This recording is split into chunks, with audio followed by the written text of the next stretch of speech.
శ్రీ మహాగణాధిపతయే నమః. ఐం మహాసరస్వత్యే నమః. శ్రీ లలితాంబికాదేవియే నమః. రాశి ఫలాల కార్యక్రమములో భాగంగా ప్రతి మాసము కూడా ఎవరెవరికి ఎలా ఉండబోతుంది, ఏమిటి అనేటువంటి విషయాలు మనం ఎప్పటికప్పుడు తెలియజేస్తూ ఉన్నాము. అందరూ కూడా తెలుసుకుంటూ ఉంటారు కూడా. అయితే ఈసారి డిసెంబరు నెల ఫలితాలు అందరికీ కూడా 12 రాసుల వాళ్లకు ఎలా ఉండబోతున్నాయి, ఏమిటి అనేటువంటి విషయం గురించి ఇప్పుడు నేను తెలియజేయబడుతుంది. అయితే ఈ డిసెంబరు మాసములోనే మార్గశిర మాసం అనేటువంటిది కూడా వస్తుంది. అంటే శ్రీ మహావిష్ణువు మాసానాం మార్గశీర్షోస్మి అన్నాడు. కార్తీకం అయిపోతూనే మార్గశిర మాసమే కదా వస్తుంది. అలా మార్గశిర మాసం ఎప్పుడైతే వస్తుందో ఇక్కడ కార్తీకమంతా కూడా పరమేశ్వరుడికి సంబంధించినటువంటి ఇది. మార్గశిర మాసము అంతా కూడా మార్గశిర మాస స్నానాలు చేయటం అనేటువంటిది ఉంటుంది. కార్తీక మాసంలో దీపాలు వెలిగించటం, కార్తీక స్నానము ఉంటుంది. కానీ మార్గశిర మాసంలో మాసానాం మార్గశీర్షోస్మి అన్నాడు అంటే శిరస్సు వంటిది అని దాని అర్థం. శ్రీ మహావిష్ణువు యొక్క శిరస్సు అంటే తలకాయ ఏమిటి అంటే మార్గశిర మాసం అని. అందువలన ఇంకా విష్ణు ఆలయాల వైపు ఈ భక్త మండలి యొక్క బృందం అంతా కూడా మన హిందూ ఇదంతా కూడా ఆ దేవాలయాల వైపు చూస్తూ ఉంటాం. స్నానాలు చేయటం, వెంటనే తెల్లవారుజామునే విష్ణు పరంపరమైనటువంటి ఆలయాలకు వెళ్ళటము, దర్శనం చేసుకుని అందరూ కూడా సుఖ సంతోషాలతో ఉండాలి అనేటువంటిది తెలియజేస్తూ ఇక రాశి ఫలాల కార్యక్రమములోకి మనము ఉపక్రమిద్దాం. మేషరాశి వారికి ఈ డిసెంబర్ మాసమంతా కూడా ఎలా ఉంటుంది అంటే అద్భుతంగా అనుకూలవంతముగా కొన్ని కలిసొచ్చేటువంటి అంశాలు కానీ ఎక్కువగా కనపడుతూ ఉన్నాయి. అయితే అనుకున్న పనులన్నీ అనుకున్న విధానముగా జరుపుకోవటము, ఇంకా మరింత పుంజుకోవటము కూడా ఉండవచ్చును. అంతేకాకుండా ఆరోగ్యము మెరుగుపడటము, సరే సంతోషముగా ఉండడమే కదా కావాల్సింది. అలాగే వృత్తి వ్యాపారాలు చేసుకునేటువంటి వాళ్లకు యథావిధిగా అనుకూలవంతముగానే ఉంటుంది గాక చిన్న చిన్న సమస్యలు ఏవి రాకుండా ఉండవు కదా.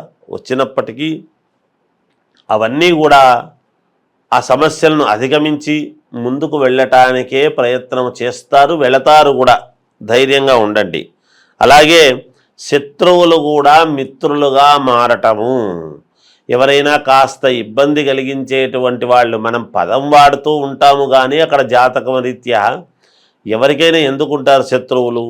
ఏదో ఉంటారు, కాస్త ఈర్ష్యాలువులు ఉంటే ఉండవచ్చునేమో బాగున్నారని, అంతేగాని ఏమి ఇబ్బంది ఉండదు. అటువంటి ఈర్ష్యపరులు కానీ మన మీద వ్యతిరేకం ఉండేటువంటి వాళ్ళు కానీ అనుకూలముగా మారే అవకాశాలు ఎక్కువగా ఉన్నాయి ఈ మాసములో. అంతేకాకుండా మీకు వాళ్ళే సహకరించేటువంటి ఇది కూడా వస్తుంది. మీకు డౌట్ రావచ్చు, వీళ్ళున్నారే మనకెక్కడ సహకరిస్తారబ్బా, ఇతను ఉన్నదాని వల్ల మనకు పని కాదు అని అనిపించినప్పుడు వాళ్ళే లేదు సహకరిస్తాను అని మీ మీద ప్రేమతోనూ అనుకూలంగా చేయడానికి సిద్ధపడతారు గాక. అంతేకాకుండా రావాల్సినటువంటి సొమ్ము డబ్బులు ఏవైతే ఉన్నాయో అవి మీకు సకాలములో అందుతాయి. అంతేకాకుండా సమస్యలను పరిష్కరించుకునేటువంటి మార్గము వైపు మీ యొక్క నడక ఉండబోతున్నది. ఈ మాసములో అందరితోనూ సఖ్యతగా వ్యవహరించి జాగ్రత్తగా మాట్లాడి అందరినీ ఆదరించే విధముగా, కలుపుకొని పోయేటువంటి విధముగా ఎప్పుడైతే మీ యొక్క దృక్పథం ఉంటుందో అప్పుడు మీరు తప్పకుండా ఈ మాసమంతా కూడా విజయం సాధిస్తారు. సంతాన విద్యా విషయాలలో చాలా మేలు జరిగేటువంటి అవకాశాలు ఎక్కువగా ఉన్నాయి. అలాగే మామూలుగా విద్య చదువుకునేటువంటి వాళ్లకు, విద్యార్థులకు చాలా యోగవంతముగా ఉంది. ఉద్యోగము కావాలి అని అనుకునేటువంటి వాళ్ళు ప్రయత్నాలు చేయండి. ఎప్పటికప్పుడు ప్రతి మాసము కూడా చెప్తున్నాం, దానికి తగ్గట్టుగా మీరు కనుక అడుగులు వేశారు అంటే తప్పకుండా జరుగుతుంది. కొంత శుభవార్తలు వినడం లాంటివి జరుగుతాయి. అన్ని రంగాల వారికి ఈ మేషరాశి వాళ్ళు అనేక రంగాలలో ఉంటారు.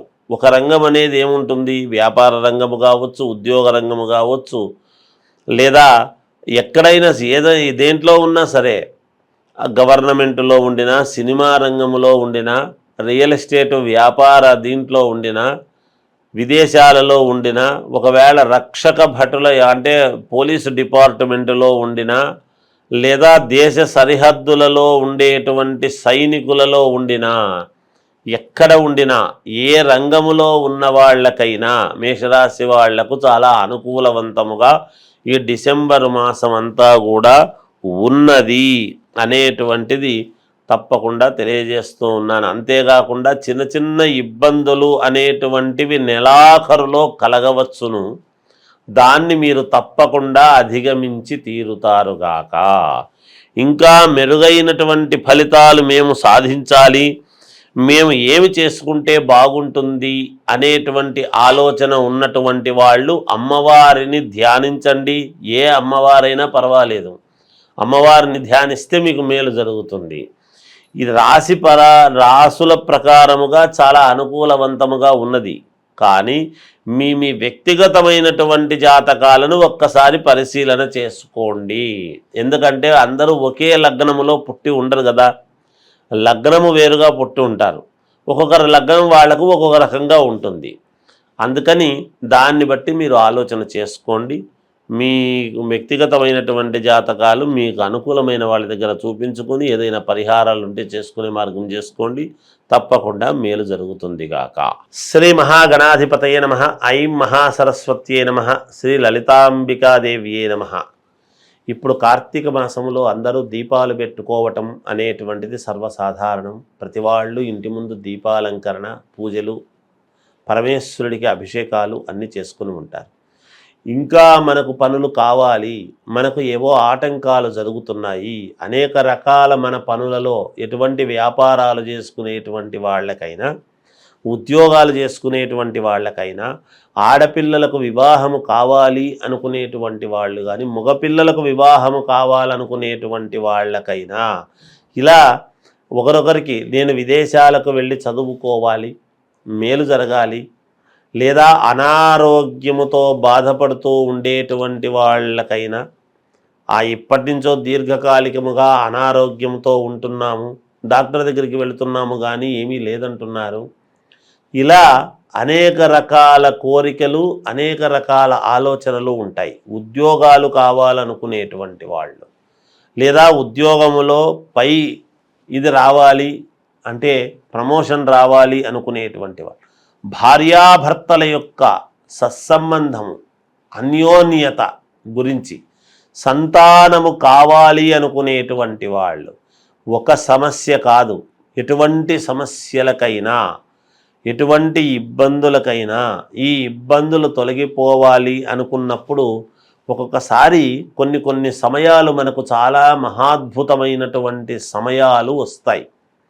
భగవంతుడు అన్నీ కూడా ఒక్కొక్కసారి మనకు అనుకూలిస్తాడు. ఆ అనుకూలించినప్పుడు గనక దాన్ని మనము పట్టుకోగలిగినాము అంటే మనకు విజయము లభించినట్టే అనేటువంటిది అక్కడ సారాంశము. ఇంతకు నేనేమి చెప్పొస్తున్నాను అంటే, ఈ కార్తీక మాసములో అమావాస్యతో కార్తీక మాసం అయిపోతుంది. ఈ అమావాస్య అనేటువంటిది శనివారము నాడు మధ్యాహ్నము వచ్చి ఆదివారము మధ్యాహ్నము దాకా ఉంటున్నది, ఉదయం 11 గంటల చిల్లర దాకా. అటువంటప్పుడు దేహపీడ అనేటువంటిది ఎవరికైతే ఉంటుందో, మానసికమైనటువంటి ఇబ్బందులు ఇవన్నీ ఉంటాయో, మామూలుగా విపరీతమైనటువంటి తిరిగి మాకు పనులు కావడము లేదు అనేటువంటి ఆలోచన ఉంటుందో, ఈ 2 రోజులు కూడా కీలకమే. ఆదివారము నాడు ఆరోగ్యానికి,